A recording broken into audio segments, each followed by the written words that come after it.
Hey guys, how is it going? I'm actually in Calgary. I'm on the road, and guess what? I came here for work, and I'm in an Airbnb apartment here, and I wanted to show you guys what I'm up to. I wanted to give you guys a quick update, you guys, in case you're wondering what's happening, because I know I have not been uploading, and that's because I've been doing a lot of traveling. Actually, something really exciting happened 2 weeks ago.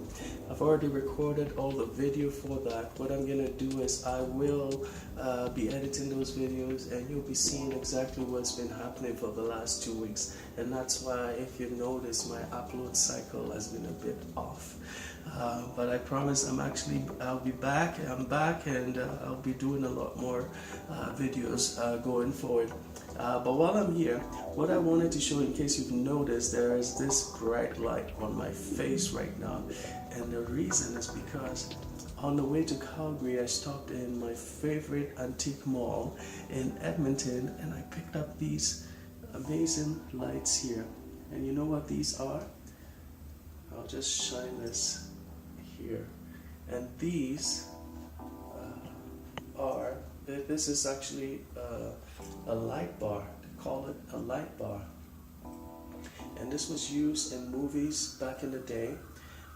They would use this for lighting. It is so bright and so hot. It produces a lot of heat. I think these are halogen lights.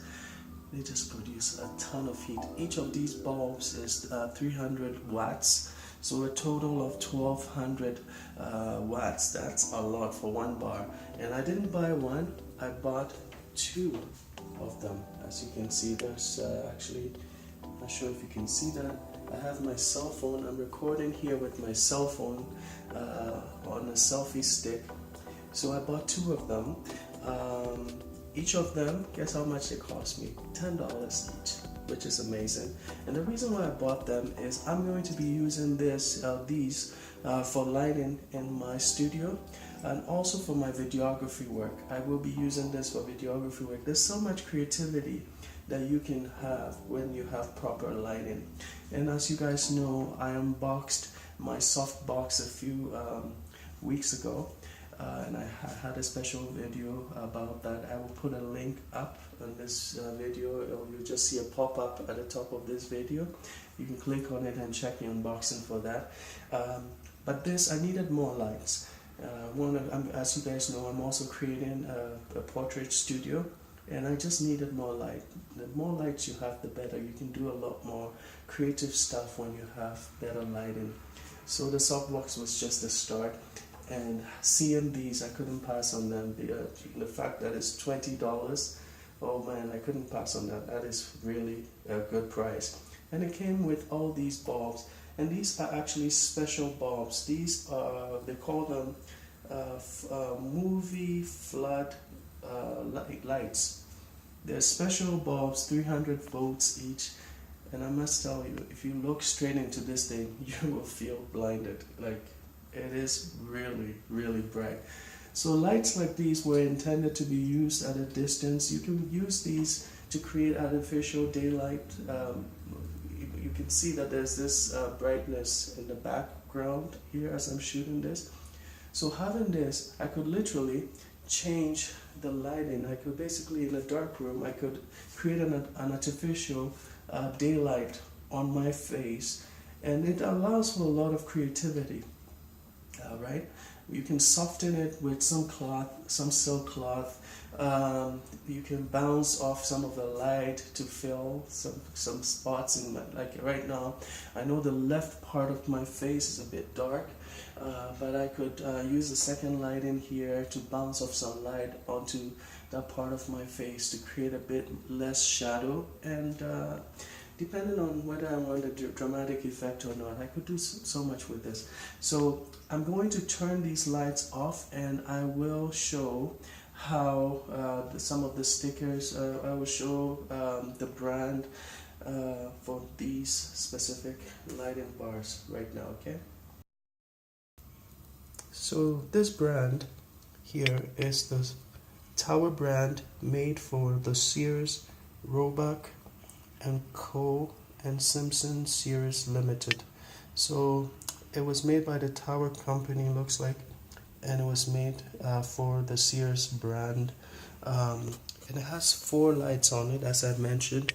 And the thing about this one is it has one switch at the back, and that switch actually controls all the 4 lights. And here it also has a sticker in the back that is, you can see it has the exposure settings. So because this was made for movies, and you can tell how old this is just by the fact that the movies only went up to 16 frames per second, and that would be like silent film. So it'll be the jittery kind of film.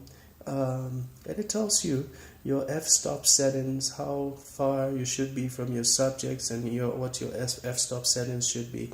I'm going to be using that. That is actually going to be a good guide for me. And this one here is a different brand. This is actually the SM Highlight. It's practically similar to this other one here. The only thing about this is that it has 2 switches instead of 1. And so you have this switch here that controls the outer lights here. So those lights just turned off. And you have this switch that controls the inner lights right there. So that is pretty cool. And these are the light bars that I picked up. And the film camera that I brought with me was this camera here. And this is the Mirai, the Ricoh Mirai camera. Now this camera has gotten a lot of flack because some people say it's ugly, some people say it's awkward looking, it's cumbersome. I'm not going to judge this camera. I'm going to reserve judgment until I actually use it, and I'll see how it goes. I will be loading it with expired Fujicolor Superior Extra film 400 speed. So let's see how we do this. I'm going to turn this on. So I'm going to start by, I don't think I need to have it on, but I will turn it on regardless. And how you open the back is by over here. You press on this button and you actually push it down, and then it pops the back open. So the mechanism here is not that complicated. You basically extend the film right up to here, I believe, and then the camera will do the rest, but we'll see. So I'm doing this with one hand. You slip the film in this way. It sits in nicely. That's actually quite easy. No issues so far. And I'm extending the film a bit to right here. And what I'm going to do is I'm going to close it, and I'll see if it actually takes it up. So, oh, it did. That was actually very easy. So let's see if it took it up. And where are we now? Why is it flashing?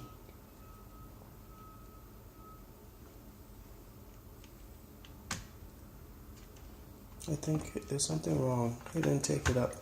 That's why that film icon is flashing. So I'm going to open it back again and see. Obviously something is wrong. So let's see. What did I do wrong? Am I supposed to slip this in there somehow?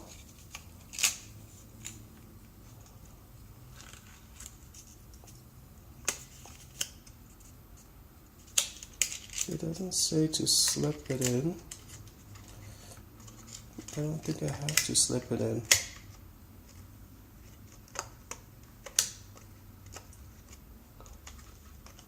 Oh, I think I get it. You see this thing over here? This mark over here So I think what it wants is that the film should go underneath this little tab here, and that's what I got wrong. So that's how you do it, and then you cover it. I think this should work. You close it, and let's see. It's no longer flashing, and it's at position 1. So that's how you do it. Okay. So loading film into this camera is actually quite easy as long as you know exactly what you're doing. So I've already loaded film into this camera and I'm ready to go. Hey guys, so I just want to thank you for watching this quick video. Until the next time guys, I hope you have a wonderful time, and as always, stay safe.